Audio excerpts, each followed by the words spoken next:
السلام علیکم دوستوں، کیسے ہیں؟ امید کرتا ہوں کہ آپ سب ٹھیک ہوں گے۔ دوستوں، آج کی ویڈیو میں ہم بات کریں گے کہ حضرت علی نے گھر میں اکیلے سونے سے کیوں منع فرمایا۔ گھر میں اکیلے سونے سے کیا ہوتا ہے؟ حضرت علی کے اس فرمان کو سننے کے بعد آپ کبھی بھی گھر میں اکیلے نہیں سوئیں گے۔ میری تمام دوستوں سے گزارش ہے کہ حضرت علی کے اس فرمان کو ایک بار ضرور سن لیں۔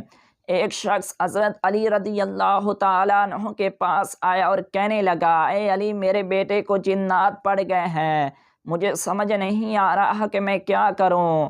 اس شخص کی بات سن کر حضرت علی نے فرمایا کہ کیا تیرا بیٹا گھر کے اندر اکیلا تو نہیں سوتا؟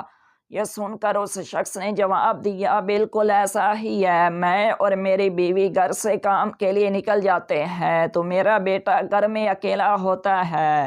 یہ سن کر حضرت علی نے فرمایا، بس یہی وجہ ہے کہ تیرے بیٹے کا گھر میں اکیلا ہونا جنات کو اپنی طرف کھینچ لیتا ہے، کیونکہ جنات ہمیشہ وہیں جاتے ہیں جہاں انسان اکیلا ہو۔ دوستوں، اگر ویڈیو اچھی لگی ہو تو اس ویڈیو کو لائک کر دیں اور اس ویڈیو کو آگے ضرور شیئر کریں اور ہمارے چینل کو لازمی سبسکرائب کر لیں۔